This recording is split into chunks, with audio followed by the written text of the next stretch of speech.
Who can I tell about the restlessness of my mind? Engrossed in greed, running in 10 directions, it clings to hopes of acquiring wealth. This is the Bani of Satguru Teg Bahadur Sahib, the ninth Guru of the Sikhs, describing the restlessness, the worry, and the suffering of the mind. He says that we constantly engage our mind in useless, meaningless pursuits. We race headlong after worthless objects. We reap no reward, but still we become ever more engrossed in the things of this world. Sometimes we are possessed by greed, sometimes by the desires and cravings. Sometimes we squander our time in the praise and criticism of others. Always our mind remains mired in the morass of this outer world. We did not learn to cling to the worldly things from any Purana or Shastra. No one needed to teach us. This attachment is arising spontaneously from within. When we take birth, we bring these inclinations from us from our past incarnations. They are based on our past karmas. Some people say, "Who has seen the past and who can foretell the future?" They raise a lot of objections and try to avoid the subject. But think about it.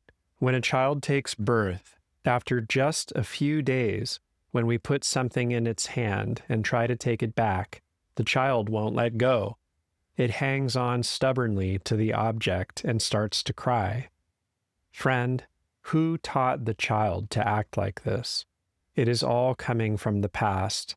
The child brought these propensities along with it when it came into this incarnation. These are the sanskaras from past deeds. And so, in this way, under the influence of impressions and inclinations from previous incarnations, the mind constantly remains entangled in delusion and wastes the precious time allotted for this human birth. We become ever more ensnared in greed, lust, anger, desire, craving, and so it rolls on. Bani. For the sake of pleasure you endure great suffering. You have to serve one master after another. Just for a moment's pleasure, we carry a mountain of suffering on our heads. Our whole lifespan is used up pursuing the pleasures for which we have to pay a heavy penalty. In this way, our whole life goes wasted.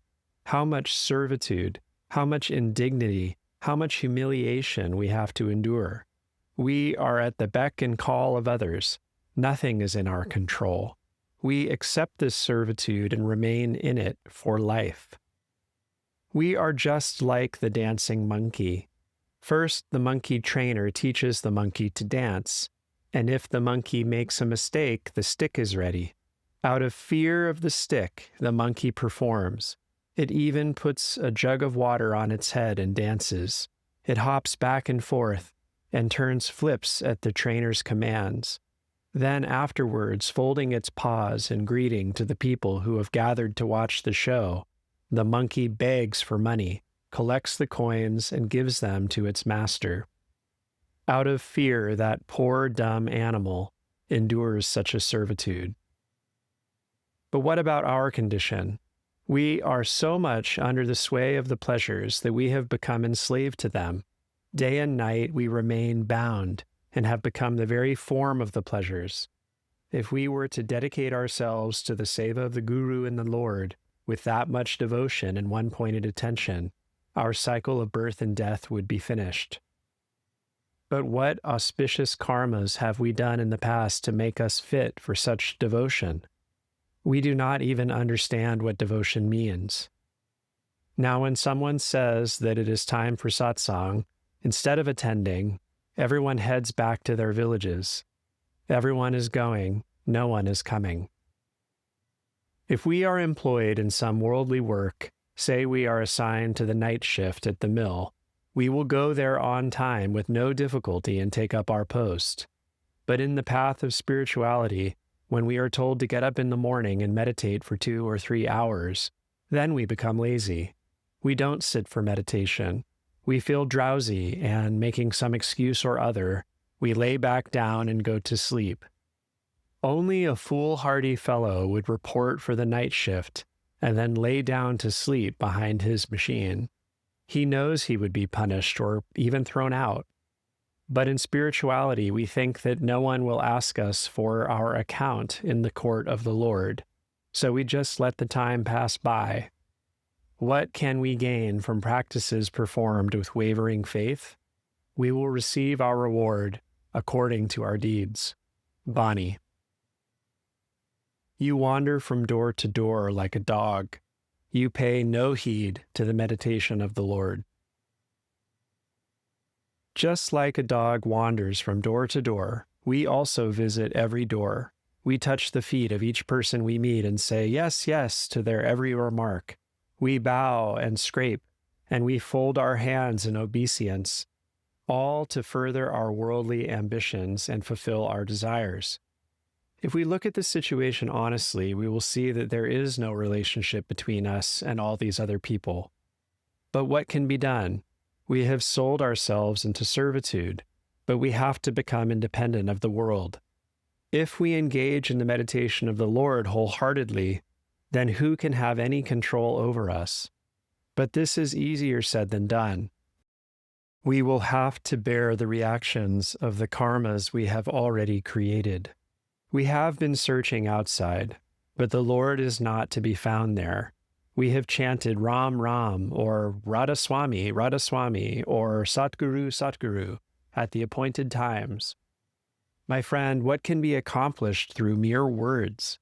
This is a matter of direct experience. We pay lip service to the meditation, but have not practiced it. Bani. You waste this human life in vain. Others laugh at you, but you feel no shame.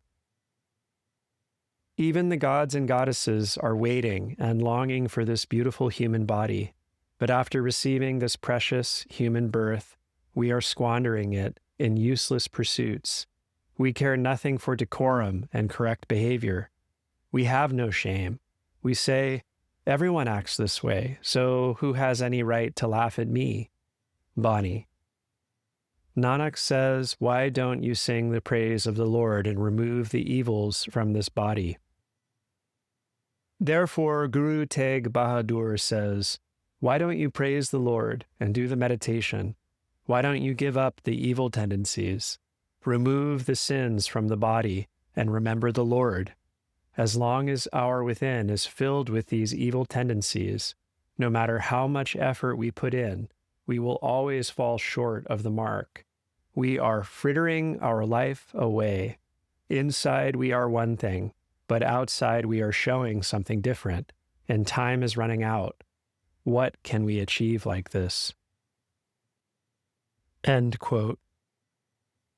Instantly, the grace of the Satguru flowed over me.